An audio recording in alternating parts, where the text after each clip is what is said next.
Nem chegar e dizer que eu estou em aula lá no. Boa noite, turma. Hoje iniciamos nossa disciplina de meios de contraste, se dando seguimento às aulas no acesso remoto, do ensino remoto. Todo esse conteúdo ele vai estar também disponível na plataforma, caso alguém queira receber por e-mail, WhatsApp, posteriormente, quem sabe até colocar no YouTube para facilitar a visualização de vocês. Os que não podem estar assistindo ao vivo, caso fique com alguma dúvida ou queira alguma orientação, pode me procurar no WhatsApp, no e-mail, vou deixar também os contatos no final da aula, e também vou enviar para o portal do CETEP, para o nosso site, para a nossa plataforma, conteúdos, tanto os slides como também apostilas, conteúdos. Vou manter vocês sempre municiados de conteúdos sobre essa disciplina de meios de contraste. Então, para começar, eu queria fazer uma rápida apresentação. Meu nome é Iago Stefano Brito da Silva, pode chamar de Iago Brito. Eu sou técnico em radiologia, me formei no antigo CEPROVA no final de 2014, na segunda turma de radiologia aqui de Açu. Tem algumas capacitações, as principais são em radioterapia, em tomografia, em radiologia digital. Eu trabalho na Clínica Viver aqui em Açu, serviço particular com radiologia digital. Trabalho também na UPA de Açu, também com radiologia digital, e trabalho na Prefeitura de Itajá com radiologia convencional, né, com processo químico. Estou fazendo faculdade de Biologia, sou palestrante, já palestrei nos maiores eventos do Brasil, em várias cidades diferentes, até eventos internacionais. Sou pesquisador, escritor, tenho alguns artigos publicados, inclusive na revista do Conter, na revista de artigos Aqui e Reutger. Eu tenho 2 artigos publicados nessa revista, além da revista Encontro X, e sou autor de um livro, Radiologia em Foco, Perguntas e Respostas Comentadas. Eu sou coautor desse livro, que é um livro onde nós falamos sobre perguntas e respostas voltadas para concurso. Depois, quem E quiser, eu posso até mandar. licença. Oi. Você tem página no Instagram do Radiologia em Foco? Não, no Radiologia em Foco nós temos no Facebook. Nós temos a página e o grupo no Facebook. No Instagram nós temos uma página, mas a gente deixa atualizado no Facebook mesmo. Mas quem quiser alguma página para estudar no Facebook, eu indico o Você Radiologista. É só procurar lá, é de um médico radiologista, amigo meu, conhecido João, da Bahia. Então pode procurar, Você Radiologista, é uma página que eu indico. Sou membro vitalício imortal da Academia Independente de Letras e sou administrador do grupo Radiologia em Foco, que é o maior grupo sobre radiologia no Facebook. Nós temos grupos no WhatsApp, grupos no Facebook também. E sou professor e supervisor de estágio, além de coordenador do curso de radiologia no CETEP. Então, para abrir a nossa aula, a nossa disciplina de meios de contraste, eu queria abrir com essa frase, com essa mensagem que diz: se você já está aqui, faça o que veio fazer.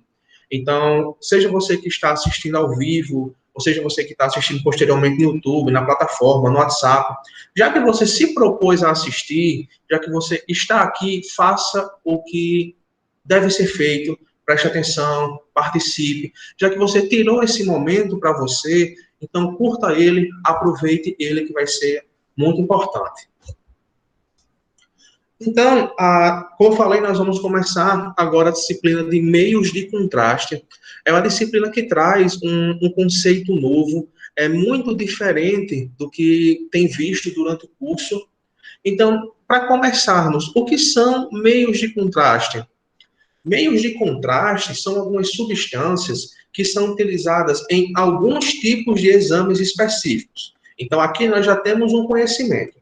O meio de contraste, ele não é utilizado em todos os exames da radiologia. Ele é utilizado em alguns exames específicos. Para quê? Para permitir uma melhor avaliação, um melhor estudo de determinadas estruturas. Estruturas essas que no exame de radiologia convencional não é possível se visualizar.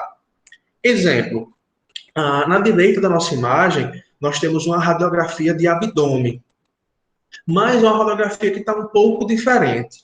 Numa radiografia de abdômen convencional, num raio-x de abdômen normal, nós conseguimos ver um pouco do estômago, um pouquinho lá em cima da bolha gástrica, do intestino grosso, dos cólons, transverso, ascendente, mas a gente não consegue visualizar de maneira perfeita eles, porque eles são muito radioopacos, eles não conseguem aparecer são muito radiotransparentes, eles não conseguem aparecer com tanto destaque na imagem.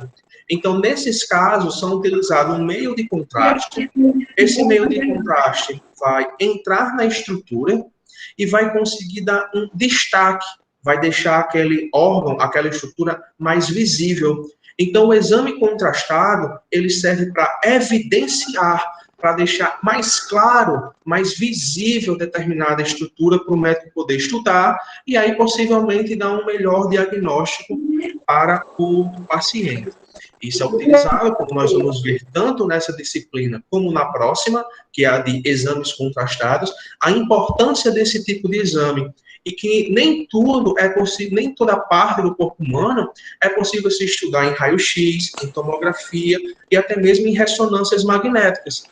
Então, em alguns casos, o médico vai precisar colocar um meio de contraste no paciente, para que esse contraste ele haja naquela região e aí sim, posteriormente, seja realizado o exame e que o médico ele possa estudar melhor aquela estrutura. Então, o meio de contraste é isso, é uma substância que vai ser administrada, que vai ser colocada em determinado órgão, em determinada estrutura, e vai servir para uma melhor visualização do mesmo. Mas, quais são os objetivos disso? Então, o meio de contraste, como a gente já aprendeu no primeiro slide, ele é uma substância. Nós vamos estudar que tipo de substâncias são essas também.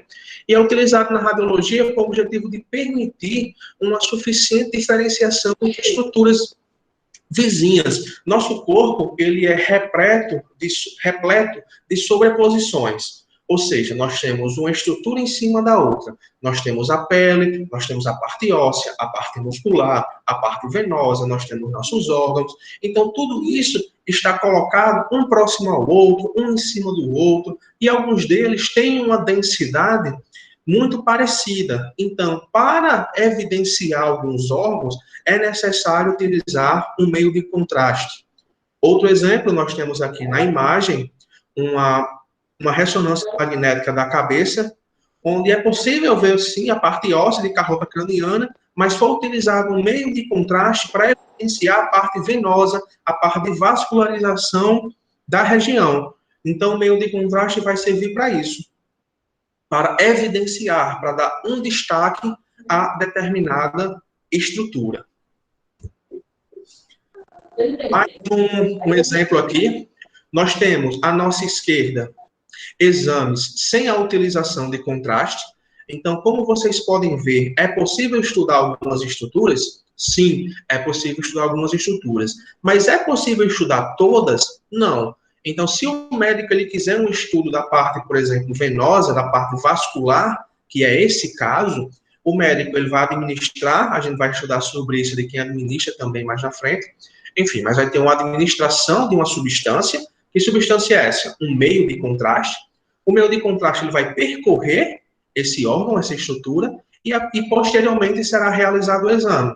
À nossa direita, nós temos um exame utilizando um meio de contraste. Então, veja a diferença dos exames da nossa esquerda para a nossa direita. Ah, Iago, quais exames são necessários para se utilizar um meio de contraste? A gente vai acabar estudando isso mais à frente, mas, como eu estava falando, algumas estruturas elas não precisam de contraste para serem visualizadas. Por exemplo, ossos.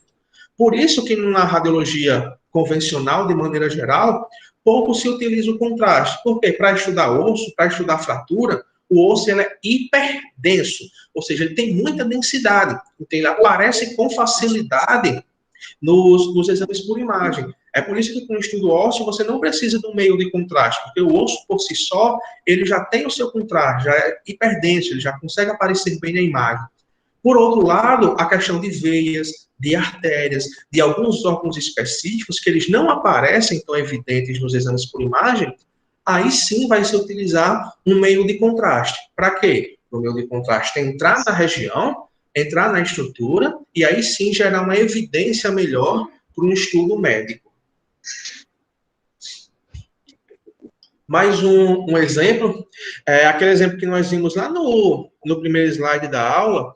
Nós temos uma radiografia de abdômen. À nossa esquerda, nós temos uma radiografia de abdômen sem contraste, onde nós conseguimos estudar algumas estruturas, nós conseguimos estudar toda a parte óssea, a parte anatômica de alguns órgãos, mas, por exemplo, o intestino grosso do paciente é impossível se estudar, porque ele não tem densidade suficiente para aparecer na imagem.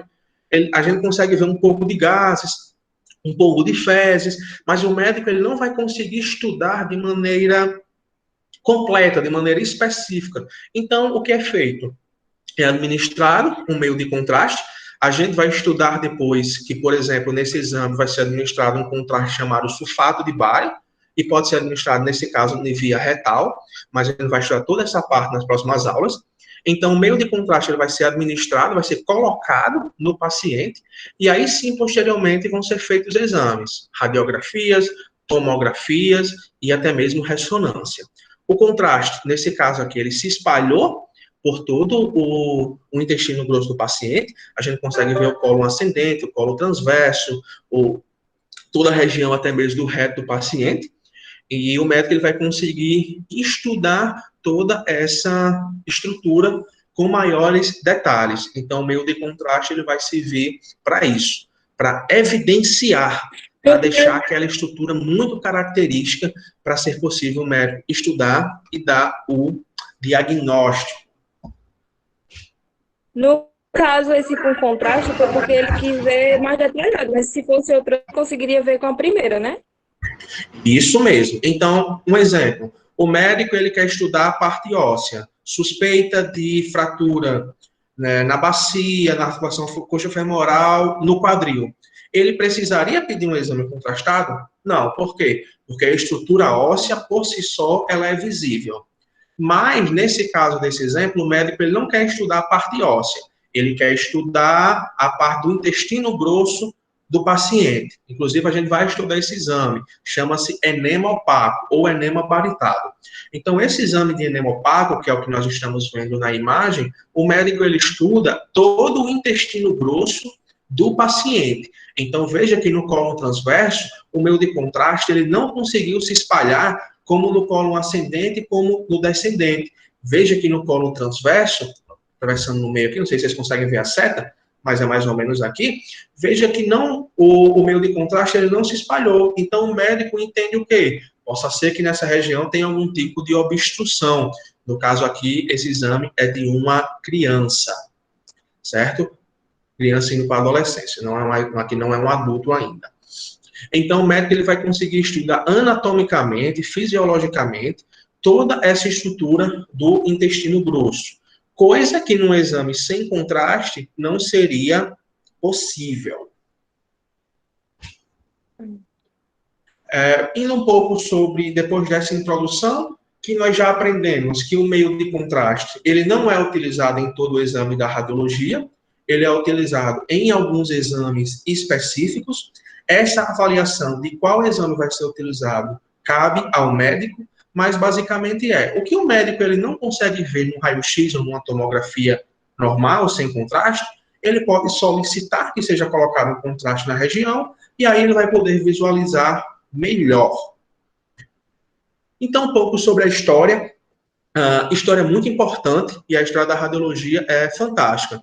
Então, vocês vão ver nas disciplinas que eu dou, além dessas de meios de contraste, exames contrastados, eu dou radioterapia, tomografia, ressonância, enfim, algumas disciplinas eu sempre vou tentar falar um pouco sobre a história específica daquela disciplina. Então, eu vou falar um pouco sobre a história de como evoluiu o meio de contraste. Então, o meio de contraste, um exame por contraste, evoluiu desde 1896. E aí, o que foi que aconteceu em 1896, para ser uma data tão específica? Em 1896, já foi isso mesmo, parabéns para quem acertou, a descoberta do raio-x, né? Então, 1896 foi a descoberta do raio-x, apesar de que os estudos eles já aconteciam já há alguns anos, mas de maneira oficial, e a partir daí começou-se a se ter muito uso do raio-x para diversas coisas, e muitas coisas aleatórias, como vocês estudam aí, vocês veem na internet, na Secretaria de História da Radiologia, em publicações, em postagens, radiação X sendo utilizado para concursos de coluna, para ver quem era a mulher que tinha a coluna mais bonita, mais ereta, ou para fazer, após uma madame comprar um salto, para ver como o pé dela ficava no salto, eram feitas radiografias utilizadas em circos. Por quê? Isso hoje nós sabemos que não é bom, muitas pessoas tiveram danos por isso, mas na época não se tinha noção desse tipo de situação, desses danos que o raio-x poderiam causar. Então, muita coisa aleatória foi feita utilizando a radiação e que tiveram muitos malefícios. Mas também muitas dessas aleatoriedades, dessas situações, causaram descobertas que foram fundamental para a evolução da categoria, para a evolução da radiação, para a evolução do exame. Então, essa evolução começou desde 1896, quando Reichstag e Lindenthal introduziram a mistura de bismuto, chumbo e bário em uma mão amputada de um cadáver. Então, veja só que aleatoriedade.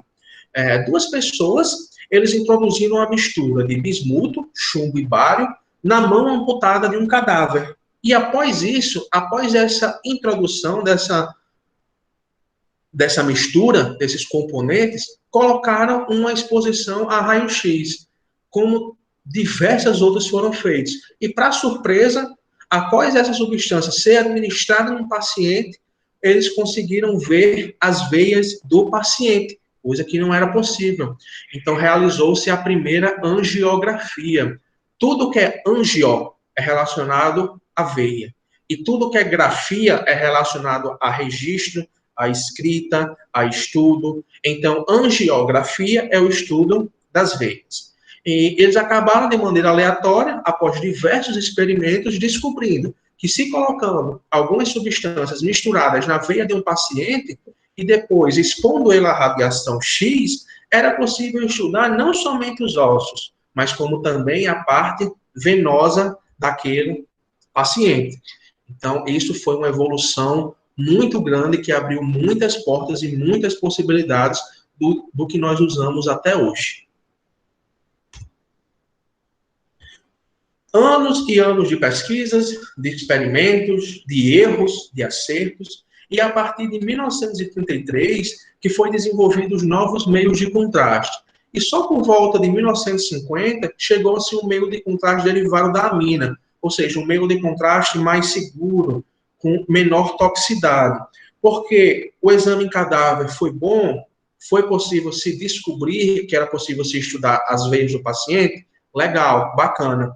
Mas o exame ele tem que servir para estudo de pacientes vivos. E a partir do momento que a gente administra, que a gente coloca uma substância de fora para dentro do corpo do paciente, é muito importante que essa substância ela tenha uma baixa toxicidade para que aquele paciente ele não morra, para que aquele paciente ele não tenha prejuízo, que o exame ele valha a pena ser feito. Então, essa evolução de ser utilizada substâncias com menor toxicidade, principalmente os derivados da amina, em alguns casos, acabou gerando uma grande evolução também. Essa evolução de conhecimento e materiais apresentou resultados somente na década de 80, onde também começou-se a se ter a evolução na radiologia em si, a gente deixando um pouco mais aquela radiologia arcaica e indo já para a parte digital, onde se tem uma qualidade de imagem ainda melhor. Então, como vocês podem ver, a radiologia digital no mundo ela começou a crescer a partir dos anos 80. Nós estamos já passando de 2020 e os equipamentos de radiologia digital chegaram aqui agora, né, recente, aqui que eu digo em Açu, né? Então, para vocês verem como também o estudo, a tecnologia, ela demora a chegar e o quanto é importante a gente estar atualizado. Mesma coisa, a gente viu que desde 1896 já tem experimentos sobre isso, e só mesmo a partir de 1950 foi que o exame ele passou a, entre aspas, valer a pena, ser possível ser feito sem causar tantos danos ao paciente. A toxicidade e reações alérgicas são os principais fenômenos indesejáveis quando se utiliza o meio de contraste, principalmente aqueles meios de contraste à base de iodo. A gente vai estudar sobre que tipo de substâncias são essas, né? Quais são os tipos de meios de contraste, que basicamente nós temos três. Nós temos o sulfato de bário, uma evolução daquilo que nós vimos na parte de história utilizado lá em 1896, então ainda nós temos um sulfato de bário utilizado até hoje. Nós temos meios de contraste à base de iodo, que são os mais comuns utilizados hoje em dia, nós temos o iodo, e nós temos também um terceiro meio de contraste chamado gadolínio, que é um meio de contraste específico utilizado nos exames de ressonância magnética. Então, basicamente, nós temos contrastes à base dessas três substâncias e nós vamos estudar bem específica cada uma delas. Voltando ao assunto, que é a questão do... Nós estamos falando do iodo, né? O iodo, ele tem dois tipos. Existe o iodo iônico e o iodo não iônico. A gente vai acabar estudando isso mais na frente também e vendo que o iodo não iônico já é uma grande evolução, causando bem menos alergias e possíveis danos ao paciente, tornando hoje um exame com contraste bem mais seguro do que um dia já foi. Então, o meio de contraste permite isso, uma diferenciação entre estruturas. Estruturas que tenham densidades parecidas, estruturas que tenham muita sobreposição, estruturas onde o médico ele não consegue estudar de maneira muito nítida nos exames por imagem. Então, para isso, ele pode pedir um exame utilizando o meio de contraste.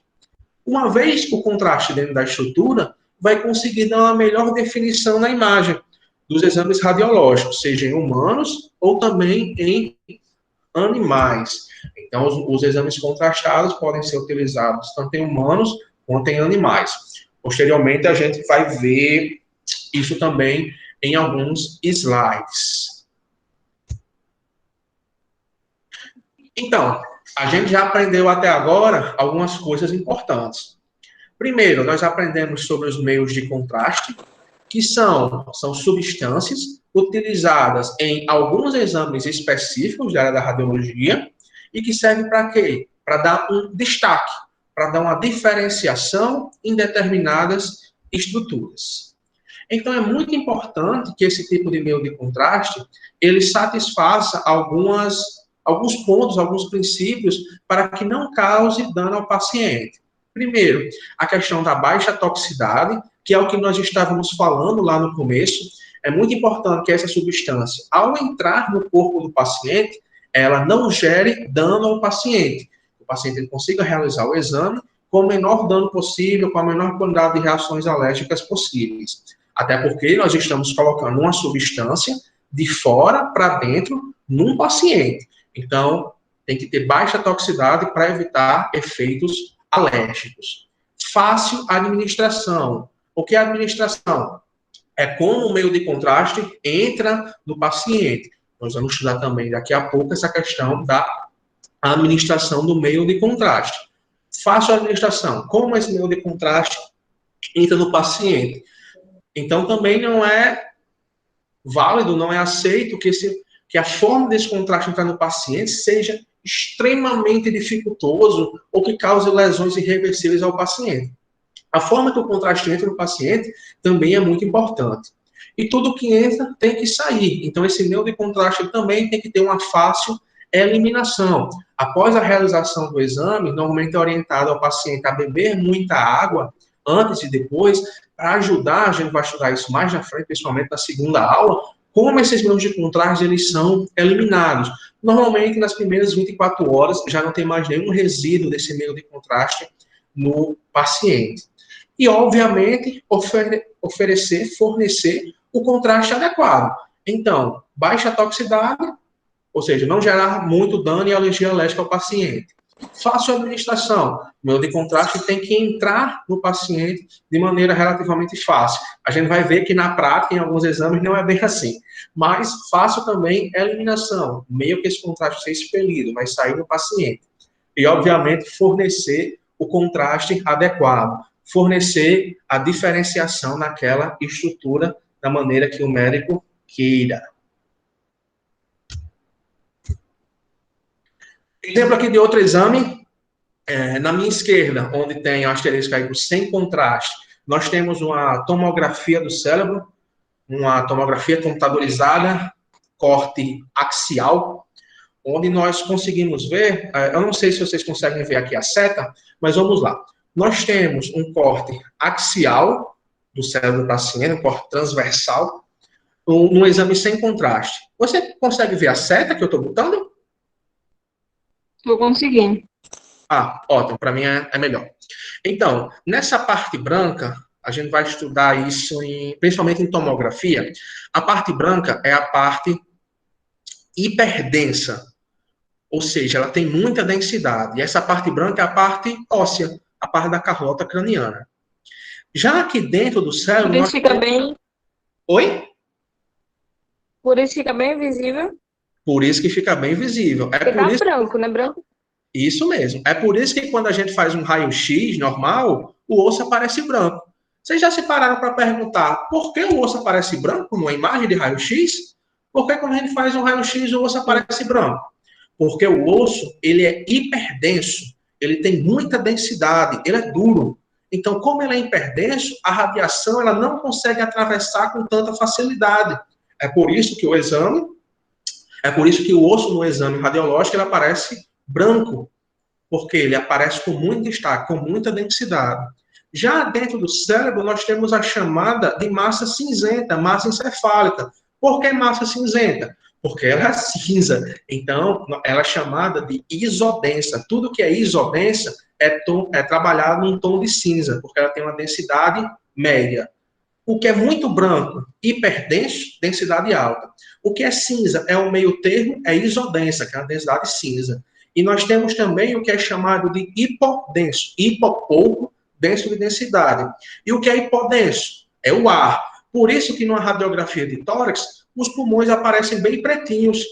Porque a gente pede para o paciente, na radiografia de tórax, respirar fundo e segurar, fazer a apneia, encher o peito de ar. Para que os pulmões deles fiquem cheios de ar, o ar na imagem vai aparecer preto, vai preencher todo o pulmão do paciente, e aí a parte dos arcos costais vão aparecer branco, que são as costelas, e o coração e outros órgãos vão aparecer cinza, isodensos, e o médico vai conseguir ter todo um contraste na visualização da estrutura.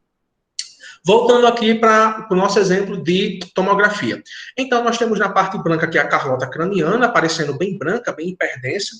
Aqui dentro, na região encefálica, nós temos o cérebro, que aparece cinza, né, isodenso, e veja que nessa região aqui, a gente consegue ver uma massa num tom de cinza escuro. O médico, ele consegue ver, mas para ver com precisão, o que é que ele pediu? Passou uma tomografia computadorizada com contraste, que é aqui no lado, na nossa direita.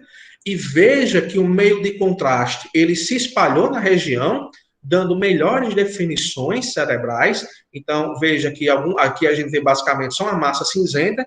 Aqui à nossa direita a gente já consegue ver uma melhor definição. O contraste está fazendo o quê? O que a gente estudou, entrando na região e dando um destaque. E veja que onde a gente tinha uma parte cinzazinha, o contraste, ele arrodeou e não conseguiu entrar, formando um círculo. Ou seja, um tumor, certo? Pelo formato dele aqui, pode ser um tumor benigno. A gente vai estudar melhor formatos de tumor em radioterapia, mas pelo formato, por estar bem circular, provavelmente é um tumor benigno. Pode ser maligno também, tem que ser feito alguns exames. Se for maligno, é câncer. Mas tem que ser feito alguns exames para comprovar. Se for benigno, cirurgia, certo? Então, o meio de contraste, ele vai entrar na região e dar maiores evidências a estruturas. Estruturas que num raio-x, ou numa tomografia, ou numa ressonância, ele não é possível se ver. O meio de contraste entra na região e dá um melhor destaque na imagem. Outro exemplo aqui, a gente vem falando, eu gosto muito de animais, quem me acompanha na rede social sabe, eu gosto muito de cachorro e tudo mais, então nas minhas disciplinas sempre vai ter tomografia veterinária, radioterapia veterinária, a gente fala sobre tudo isso. E nos meios de contraste, como a gente viu, o meio de contraste ele pode ser utilizado tanto em humanos quanto em animais. Então, vamos fazer um resumo do que nós vimos até agora, para que a gente possa começar a se aprofundar no conteúdo. Então, a gente aprendeu já que meio de contraste é uma substância utilizada em alguns tipos de exames na radiologia e que vai servir para quê? Para diferenciar, para dar um destaque a determinada estrutura, de acordo com o que o médico queira estudar, tá bom? Então, o meio de contraste vai servir para isso, para dar uma diferenciação.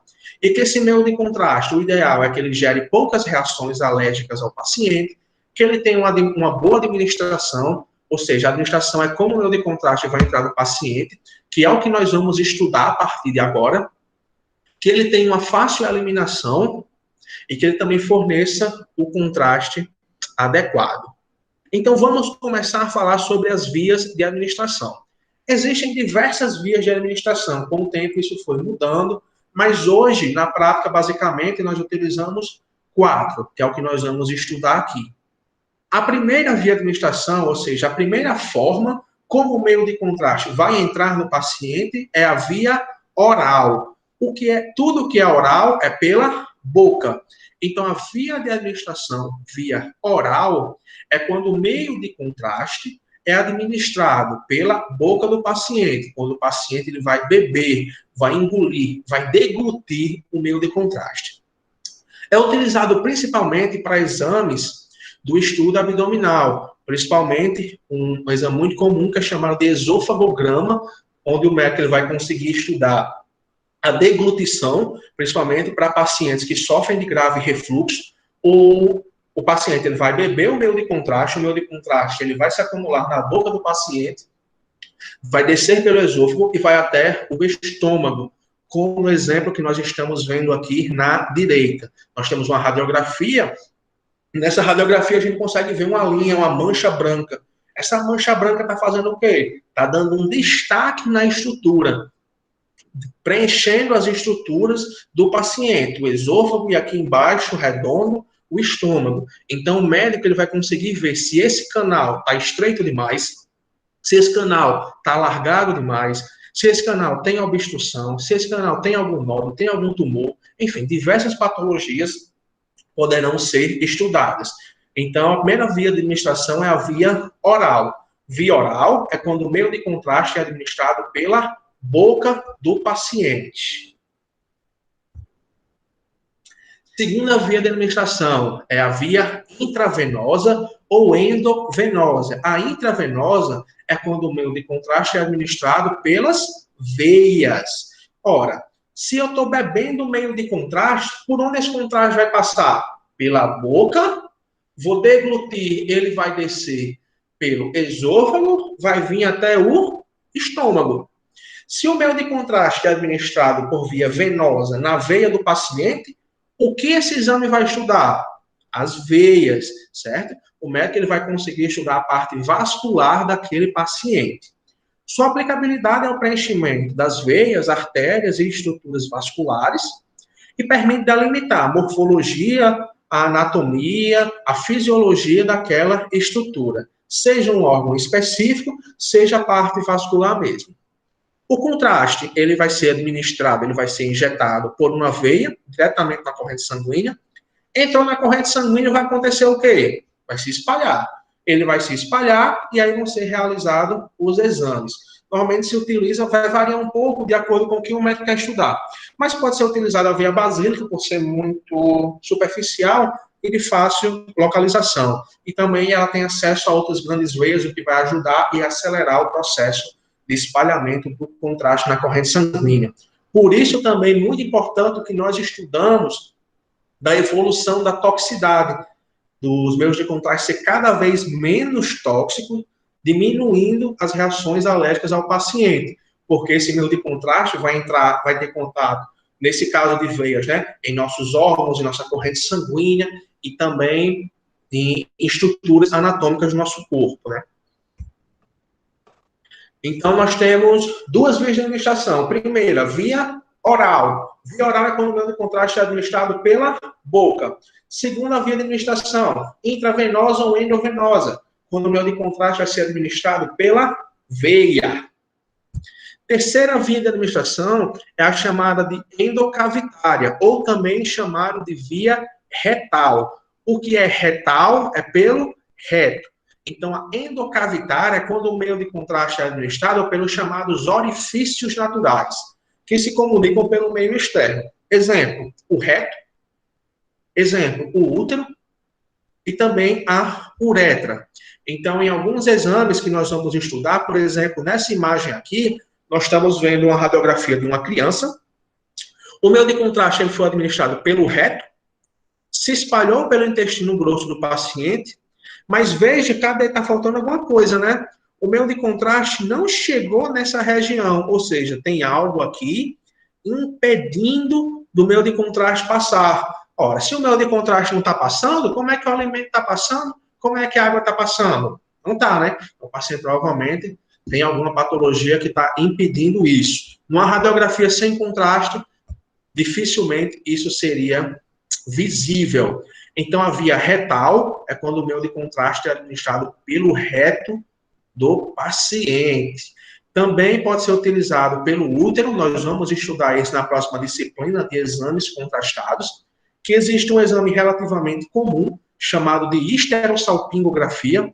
A histerossalpingografia estuda o sistema reprodutor feminino, útero, trompas e ovário, e ele é administrado pelo útero. Então, se é administrado pelo reto, pelo útero, pela uretra, é uma via de administração endocavitário, né? Endo dentro, cavitário, cavidade. Endo dentro, venosa, veia. Então, nós temos até agora 3 vias de administração. Oral, pela boca, intravenosa ou endovenosa, pela veia, endocavitário ou retal, pelo reto, pelo útero ou pela uretra.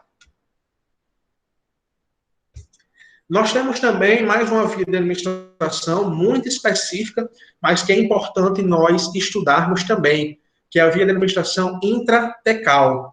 Existe um exame contrastado, chamado de mielografia.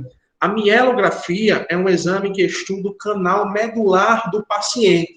E só se é possível estudar o canal medular, nesse caso, utilizando um meio de contraste.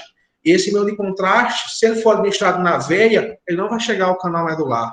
Se ele for administrado de maneira retal, ele não vai chegar ao canal medular. E se ele for administrado de maneira oral, ele não vai chegar ao canal medular. Então, para chegar ao canal medular, de maneira rápida e eficiente, é utilizado a via de administração intratecal.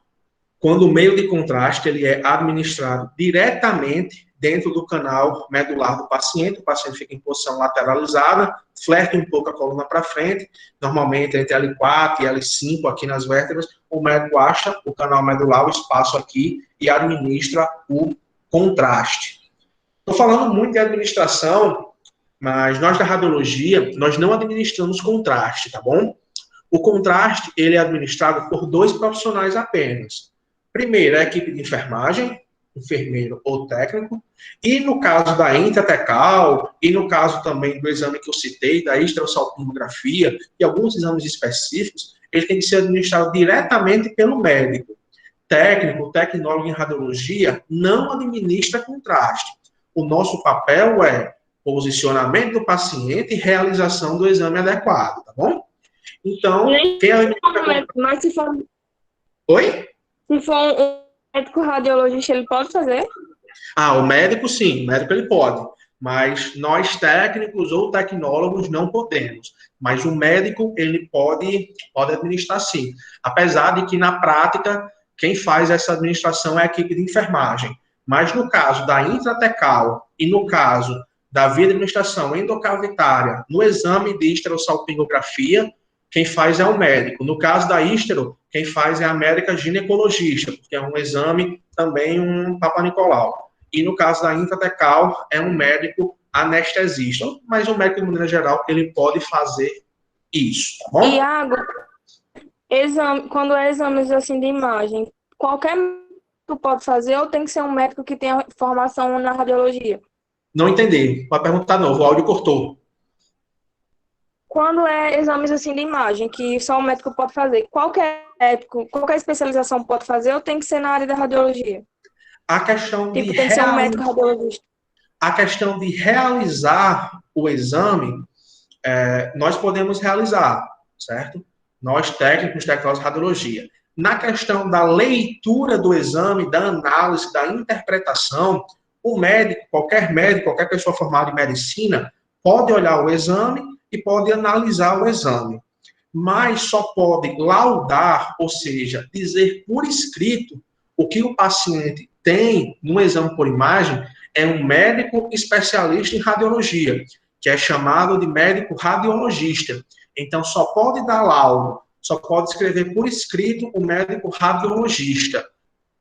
Mas qualquer médico ele pode olhar, pode prescrever medicamento, pode analisar exame, mas só pode laudar, só pode descrever exatamente o que o paciente tem na imagem é o médico radiologista.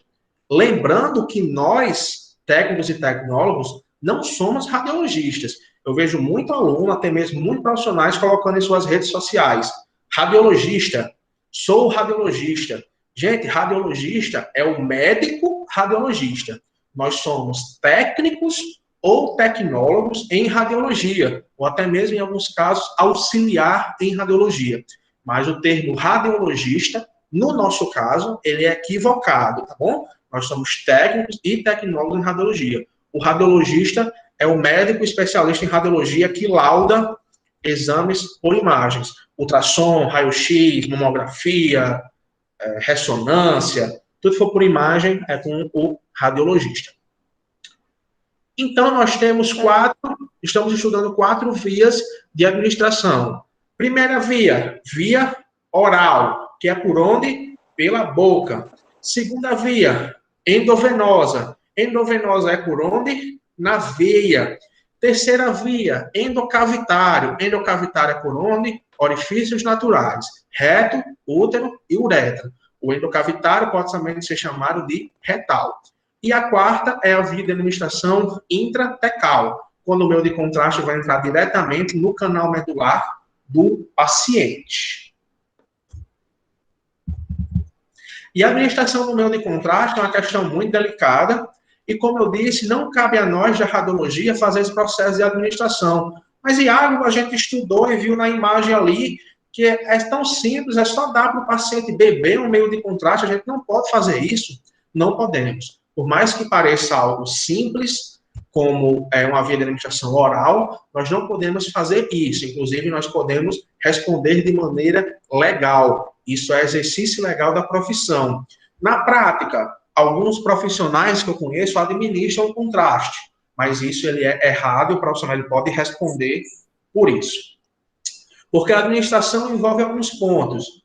Primeiro, a punção adequada, gel que o calibre adequado, a parte de necessidade do exame, que é uma avaliação médica, as condições do paciente, as orientações, o histórico. Enfim, um exame contrastado, ele envolve todo um processo. Diferente do raio-x, entre aspas, normal.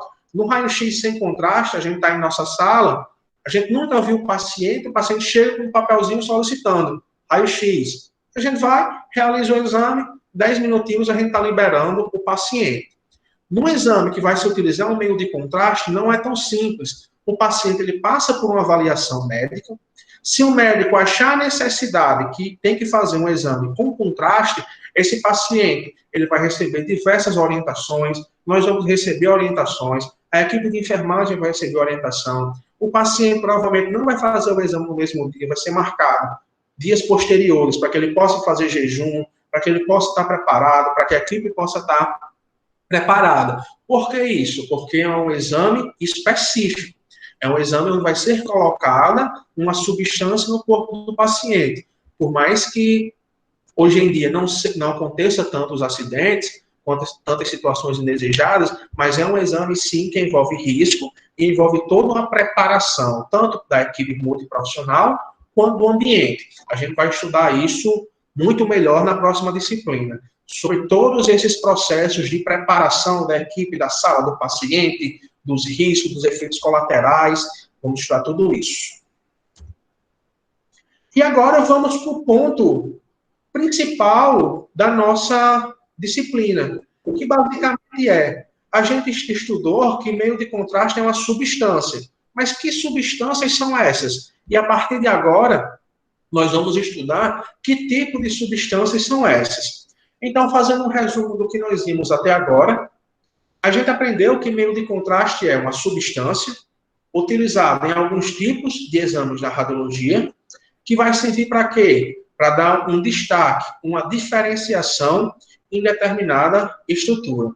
E aprendemos também que essa substância, basicamente, tem 4 formas de como entrar no corpo humano. Quais são? Oral, pela boca, endovenosa, pela veia, endocavitário, por orifícios naturais, reto, útero e uretra, por exemplo, e também a intratecal, que quando é pelo canal medular.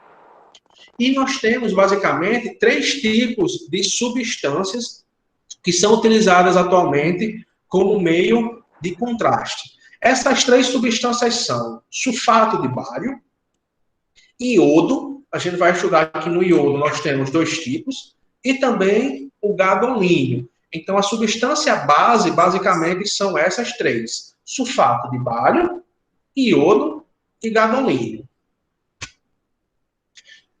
Vamos começar estudando o sulfato de bário. Os contrastes à base de bário, né? Então, quando você coloca, vou fazer um exame contrastado, vou utilizar o bário. Não, se utiliza o sulfato de bário, tá bom? É utilizado por, basicamente, 2 vias de administração. A oral e a endocavitária. Então, nós já temos informação. O sulfato de bário é utilizado por via oral e por via endocavitária.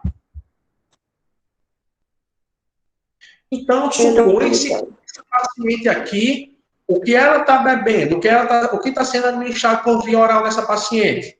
Provavelmente o sulfato de bário. Sulfato de bário sendo administrado por via oral. Então, tudo indica que esse meio de contraste utilizado aqui, por via oral, ele é o sulfato de bário. O sulfato de bário normalmente é administrado por via oral, quando é pela boca, ou endocavitário, por orifícios naturais, né, via retal, em exames que se deseja estudar, se deseja demonstrar melhor o tubo digestivo, esôfago, estômago, intestino delgado, intestino grosso, em exames de raio-x e de tomografia. Então, voltando aqui, analisando essa imagem. Via de administração é essa? Via retal. Está sendo estudado o intestino grosso do paciente. Via retal, estudo do intestino grosso, está sendo utilizado aqui o sulfato de bário. Então, o sulfato de bário pode ser administrado por via oral e por via endocavitária. É um exame, é um meio de contraste relativamente seguro, dificilmente causa efeito lateral, sendo o maior problema o seu gosto, que é um pouco desagradável. O que pode ser disfarçado misturando um kisuke da Angélica, um kisukezinho aí, ou algum tipo de substância para ser diminuído um pouco o seu sabor, certo? Isso por via oral, né? E o sulfato de bário pode ser encontrado em forma de pó, como nós estamos vendo aqui. A gente tem uma embalagem aqui com sulfato de bário. Sulfato de bário é um pozinho branco, como vocês estão vendo. Esse pó branco, o médico, ele vai calcular o quanto é necessário, o quanto de mistura, pelo peso, pela idade, pela patologia, pelo que ele estudar. Então, o médico ele faz esse cálculo, passa para a equipe de enfermagem, que faz o processo de administração. Então, o sulfato de bário é um pozinho branco, que vai ser misturado com algum líquido para ser administrado. Quais são as vias de administração do sulfato de bário? Via oral e via endocavitária. Então, o sulfato de bário normalmente é encontrado já como pó, pronto para uso, e é um tipo de contraste que não é muito absorvido pelo organismo e é eliminado posteriormente junto com as fezes.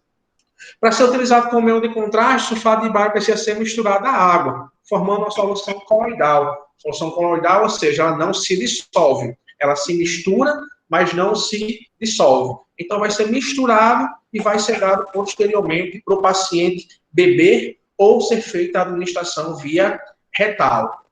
Por esse detalhe aqui, que nunca o sulfato de bário é administrado por via endovenosa. Endovenosa é por onde? Pela veia. Ora, se nós temos uma substância que ela não se dissolve no líquido, como nós vamos botar ela na corrente sanguínea? O que nós temos na nossa corrente sanguínea?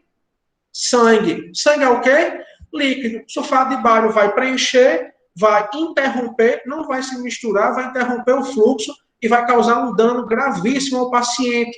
Por isso que o sulfato de bário só é administrado de maneira oral ou de maneira retal, para posteriormente ser eliminado junto com as fezes, tá bom?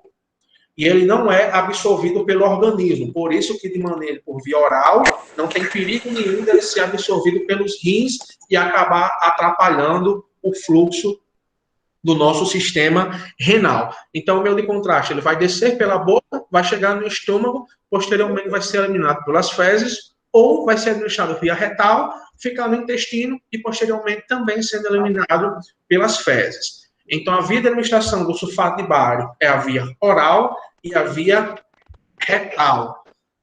Seguindo esse exemplo do que não pode ser administrado de maneira venosa, obviamente também ele não pode ser administrado de maneira intratecal. Quando é intratecal é aonde? Canal medular do paciente. Medula produz o quê? Dentre outras coisas, sangue. Então, não pode. Sulfato de bário, pozinho branco, que vai ser agitado com algum líquido e vai ser administrado no paciente, via oral ou via retal, onde o médico vai poder estudar aquelas regiões. Exemplos aqui, sulfato de bário. Essa imagem aqui à nossa esquerda é aquela lá de um dos primeiros slides, onde nós temos um exame de enema opaco, onde o médico ele consegue estudar o intestino grosso. Então, lá no começo, nós tínhamos apenas uma imagem, sem tantas informações. Chegou nesse momento, o que nós sabemos aqui? Que é um exame contrastado. Que tipo de contraste está sendo utilizado aqui? Sulfato de bário. Como eu sei? Porque a via de administração foi a via retal. Então, o meio de contraste foi colocado no reto do paciente, se espalhou pelo intestino grosso. Então, a via de administração foi a retal e o meio de contraste foi o sulfato de bário. À nossa direita, nós temos o exame de esofagograma ou esofagografia, que vai estudar o esôfago e também o estômago do paciente. Então, se é por via oral, qual é o meio de contraste? Sulfato de bário. Foi misturado com a água, em alguns casos até com iogurte, com suco, foi dado para o paciente beber, o paciente ele vai engolir, vai deglutir, e o médico vai estudar todo o esôfago. Por exemplo, será que esse estreitamentozinho aqui ele é normal ou está estreito demais?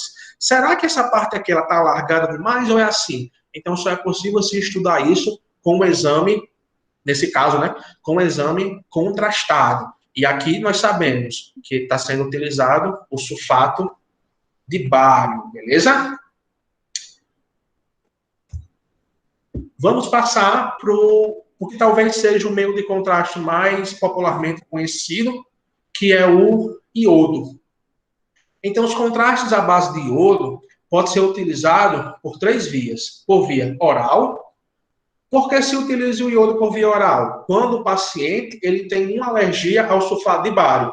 Porque o gosto do iodo ele é muito ruim. Então, o sulfato de bário, apesar de também ter um gosto ruim, ele é utilizado mais de maneira oral. Mas caso o paciente ele tenha algum tipo de alergia, de hipersensibilidade ao sulfato de bário, o iodo também pode ser administrado por via oral, apesar de ser mais raro. O iodo ele é utilizado em grande amplitude de maneira intravenosa. Tudo que é intravenosa ou que é endovenosa é aonde?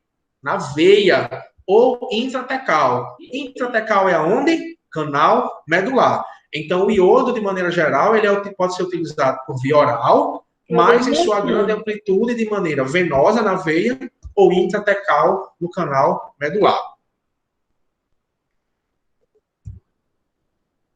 Então, o iodo ele é utilizado com sua base química, o iodo, e é largamente utilizado na radiologia, com frequentes exames radiológicos convencionais e tomografias. E diferente do que a gente viu no sulfato de bário, a gente viu que o sulfato de bário ele é um pozinho branco e ele é insolúvel. In é um prefixo negativo, de não. Então, insolúvel, ele não se dissolve. Se não se dissolve, ele não pode entrar em nossa corrente sanguínea, porque senão vai atrapalhar o fluxo de água e de sangue do nosso corpo. Já o iodo é o contrário. O iodo, ele é solúvel, ele se dissolve facilmente. Por isso que ele é utilizado de maneira venosa. Então, nós temos um contraste que, ao entrar na nossa veia, ele consegue se diluir, se dissolver e se espalhar de maneira bem. Então, é o ideal para estudos de órgãos e da parte venosa, além do intratecal. E dentro do iodo, nós temos uma classificação. Nós temos o iodo iônico, também chamado de iodado, ou iodo não iônico, que é chamado de não iodado. A gente vai trabalhar com o termo iônico e não iônico, para facilitar um pouco o entendimento de vocês. Qual a diferença de um para o outro? O meio de contraste iônico, ele tem uma maior concentração de iodo e ele possui uma alta osmolalidade. Osmolalidade é um termo químico que ele diz que o que tem alta osmolalidade, ele tem uma alta concentração de partícula. Então, o iodo iônico, ele tem uma grande concentração de iodo. E o iodo, em grande concentração, ele gera mais dano ao paciente, ele gera mais reações alérgicas. Então, o iodo iônico, ele tem uma alta concentração de iodo e ele pode gerar um pouco mais de alergias e de danos ao paciente. Isso é bom? Não. Isso é ruim. Então, o meio de contraste, o iodo iônico, ele é um contraste mais antigo, mais barato, mas que também ele tem um risco maior de gerar danos, de gerar reações alérgicas ao paciente.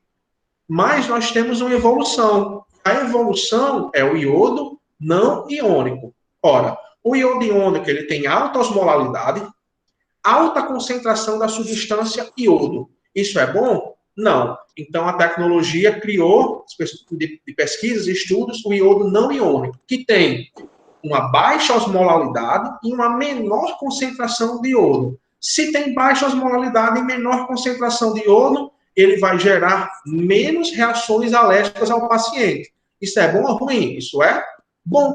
Então, se você conhece uma pessoa, você mesmo, algum familiar, vai fazer um exame contrastado utilizando o iodo, qual seria o iodo mais indicado? O iodo não iônico. Por quê?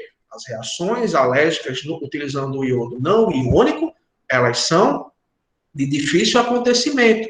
O iodo não iônico, ele é mais seguro. Por quê? Porque tem uma baixa osmolaridade e uma menor concentração de iodo.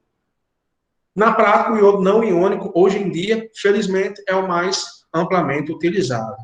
Porque ele é bem mais tolerado pelo organismo e é um contraste de última geração e raramente causa reações alérgicas ao paciente, apesar de, obviamente, ele ter um custo maior do que o iônico, certo? Iodo iônico, ele é mais barato, mas ele tem alta osmolalidade, alta concentração de iodo e uma chance maior de causar reações alérgicas. Iodo não iônico Qual é o mais usado? Hoje, o iodo não iônico, hoje em dia está sendo mais utilizado, apesar do seu custo ser maior, mas a sua segurança também é bem maior. Então, nós temos aqui exemplo do iodo. O iodo ele é em formato de líquido, diferente do que nós estudamos no sulfato de bário, que é um pozinho branco, né? Então, nós temos aqui o iodo, que ele é líquido, e vai ser administrado na veia do paciente. Nós vimos A que qualidade é a mesma, Iago? do iônico para o não iônico, a qualidade basicamente é a mesma. Ele vai conseguir gerar o contraste na imagem. O que vai mudar é mais a questão dos efeitos colaterais. Do não iônico, ele ser melhor pelo fato de gerar menos efeitos colaterais ao paciente. No mais, basicamente é a mesma coisa, além da diferença do preço, né? O não iônico, como toda a evolução, ela é mais cara. Mas hoje em dia é mais utilizado, o não iônico dificilmente se utiliza. Então, tá o exemplo aqui dele sendo administrado na veia do paciente. A gente estudou que o sulfato de bário, ele é insolúvel, ou seja, ele não se dissolve. Se ele não se dissolve, ele pode entrar na veia do paciente? Não, porque ele não vai se dissolver. O iodo, ele é hidrossolúvel. Tudo que é hidro é referente ao quê? A líquido, a água, e solúvel de se dissolver. Então, o iodo ele é hidrossolúvel, se dissolve em água. É por isso que o iodo ele é amplamente utilizado em exames na região venosa, que são os mais comuns. Por quê? Ele consegue entrar na veia, na circulação do paciente, entrar nos órgãos, se espalhar, tem uma fácil eliminação posteriormente pelo sistema renal, não tem problema de ir para os rins, se utilizado de maneira segura, obviamente. Então, o iodo ele é utilizado de maneira endovenosa ou intravenosa e de maneira intratecal, né?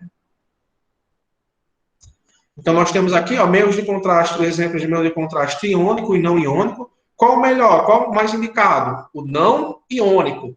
Por que o não iônico é mais indicado? Porque ele gera menos reações alérgicas ao paciente.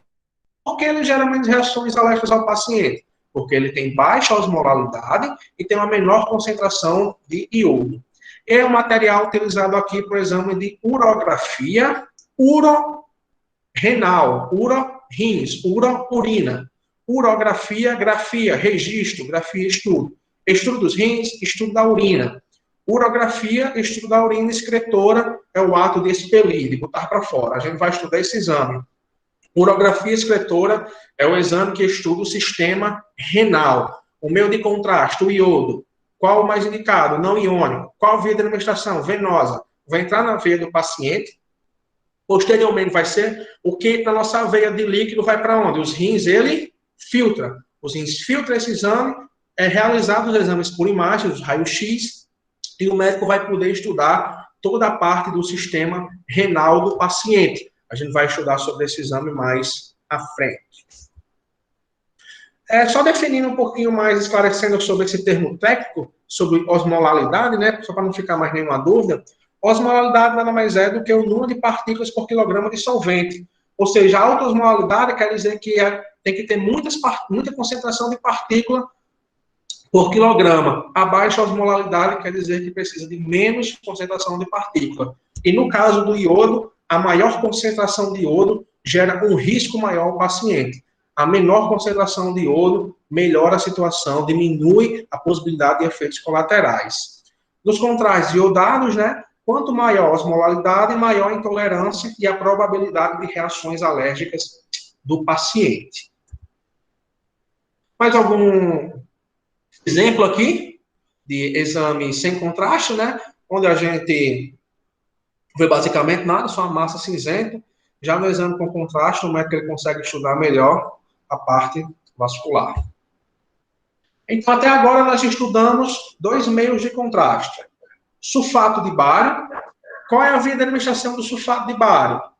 Oral e endocavitário, ou seja, pela boca ou pelo reto. Pozinho branco que não se dissolve. Iodo. Dentro do iodo, nós temos dois tipos. O iodo iônico e o iodo não iônico. Qual é o mais indicado? O não iônico. Por quê? Tem menor chance de causar reações alérgicas ao paciente. Via de administração do iodo. Pode ser oral, mas principalmente intravenosa ou intratecal, na veia do paciente ou no canal medular, porque ele é hidrossolúvel, se dissolve com facilidade. E o nosso terceiro meio de contraste, ele é o gadolínio. É utilizado apenas na veia, então já facilitou. O gadolínio é utilizado apenas na veia. Tudo que é administrado na veia é o quê? Intravenosa, endovenosa. Então, a via de administração do gadolínio é a via intravenosa, certo? É considerado o meio de contraste um dos, meio de contrastes mais seguros que existem, porque ele dificilmente tem contraindicações, dificilmente tem histórico de pacientes com hipersensibilidade, pacientes com alergias. O gadolínio, ele tem, além dele ser apenas administrado na veia, ele tem outra característica, que ele é utilizado apenas no exame de ressonância magnética. A gente viu no iodo e no sulfato de bário, eles podem ser utilizados em radiografias, né, em raio-x, em tomografias também. Já o gadolínio, não. O gadolínio ele não é utilizado em tomografia, não é utilizado em radiografias. Ele é utilizado apenas no exame de ressonância magnética. Por quê? O gadolínio é um elemento químico, é uma terra rara. Ó, vocês podem ver aqui.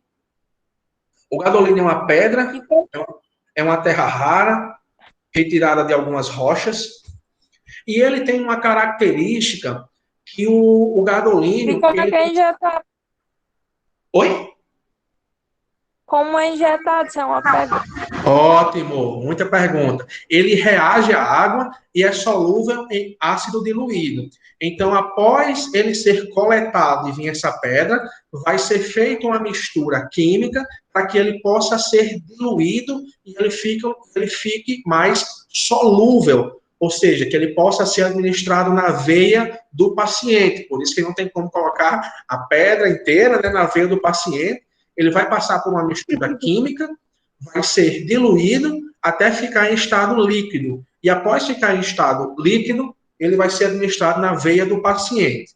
Então, a única via de administração do gadolínio é a via venosa. E aí, por que o gadolínio é utilizado apenas na ressonância? Porque o gadolínio ele tem uma substância chamada de propriedade de substância paramagnética. Como vocês sabem, ou vão ficar sabendo agora, a ressonância magnética, ela não trabalha com radiação ionizante, não trabalha com raios X, trabalha com um tipo de magnetismo, que a gente vai estudar melhor na disciplina de ressonância. E o gadolínio, ele não reage à radiação X. Então, se for administrado o gadolínio na veia do paciente e for feito um raio-x ou for feita uma tomografia, não vai aparecer nada, porque o gadolínio ele não reage à radiação X. Já se for feita uma ressonância magnética com magnetismo, aí sim o gadolínio ele vai reagir, porque ele tem uma substância paramagnética. Da mesma forma que se for colocado sulfato de bário ou iodo e for colocado para o paciente fazer uma ressonância, não vai dar o contraste adequado na imagem, porque o sulfato de bário e iodo eles conseguem reagir à radiação X. Então, o gadolínio ele tem duas características bastante importantes. Primeiro, a sua via de administração. Existem casos raríssimos que ele pode ser administrado de outra forma, por via oral. Mas, de maneira geral, em grandíssima amplitude, é utilizado de maneira venosa. E a outra característica é que o gadolínio é utilizado somente no exame de ressonância magnética, porque ele contém uma substância paramagnética que reage ao magnetismo. Certo? Então, a gente está conseguindo ver aqui um exemplo, e aqui é uma angiorressonância venosa, onde consegue ver toda a parte venosa da cabeça do paciente. Então, fazendo um resumo geral da nossa aula. Espera aí, só um instante. Oi.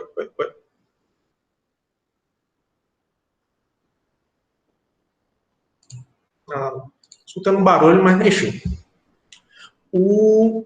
Fazendo um resumo sobre nossa aula, nós estudamos sobre meio de contraste. O que é meio de contraste? É uma substância que vai entrar no corpo humano, vai ser administrada no corpo humano e vai fazer um processo de dar uma melhor visualização, um destaque àquela estrutura. Que tipo de substância é essa? Basicamente, nós temos 3 tipos de substâncias. Quais são? Sulfato de bário, iodo. Dentro do iodo, nós temos 2 tipos, o iodo iônico e o não iônico. E também o gadolínio. E como esses meios de contrastes podem entrar no corpo, podem ser administrados? Basicamente, utilizando 4 vias. Via oral, quando é pela boca. Via endovenosa ou intravenosa, quando é na veia. Via endocavitária ou retal, quando é por orifícios naturais, como reto, útero e uretra. E via intratecal, quando o meio de contraste vai ser administrado pelo canal medular do paciente. E cada meio de contraste tem a sua característica. O sulfato de bário é um pozinho branco, insolúvel, que não se dissolve. É administrado por via oral e por via retal.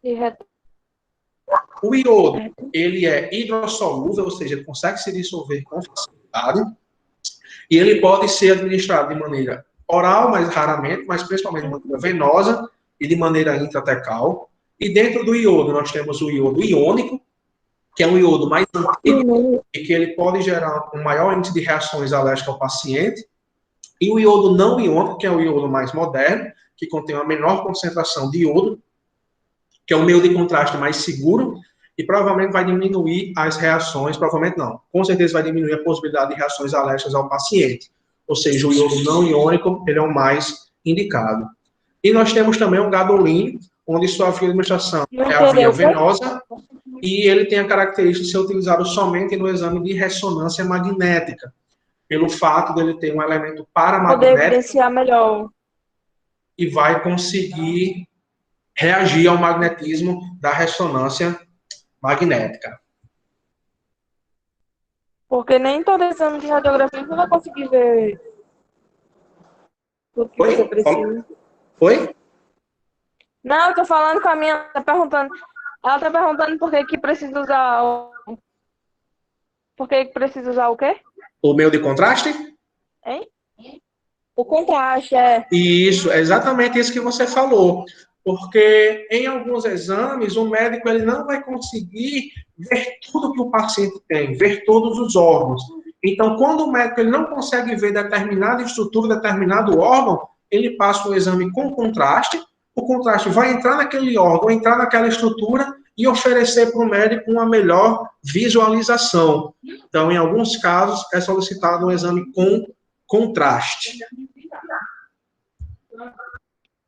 Pessoal, estou deixando aqui meus contatos, meu e-mail. Quem quiser, quem tiver alguma dúvida, eu vou colocar na plataforma também todos os materiais, apostilas, nos grupos do WhatsApp também. Mas quem tiver dúvida, quiser entrar em contato aí, eu estou à disposição. E para fechar a nossa aula de hoje, eu quero deixar uma mensagem. Não espere que o incentivo venha de outros. O primeiro é acreditar no seu sonho. Mas a sua radiologia Então, radiologia do...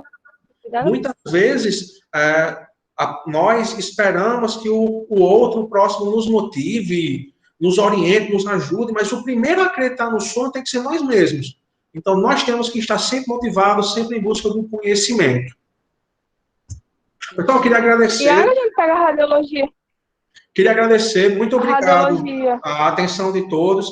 E o que precisar, qualquer dúvida, qualquer necessidade, estou sempre à disposição. Nossas aulas serão todas as terças, a partir das 19 horas. Hoje teve um atrasozinho de uns 10 minutos, porque eu estava com um problema na minha conexão, por isso que eu demorei um pouco mais a mandar o link. Mas essa aula está sendo gravada e, posteriormente, eu irei disponibilizar para vocês, tanto na plataforma, quanto posteriormente no meu canal do YouTube. E também no... E a gente ainda vai conseguir radiologia odontológica? Oi? A gente ainda vai conseguir pagar radiologia odontológica? Sim, sim. Todas as disciplinas vocês vão estudar. Radiologia odontológica aí e todas as outras. Vou encerrar aqui a gravação. Boa noite a todos e muito obrigado. Jéssica, muito, muito obrigado pela sua participação. Espero que você tenha gostado e terça-feira tem mais. Tchau. Tchau.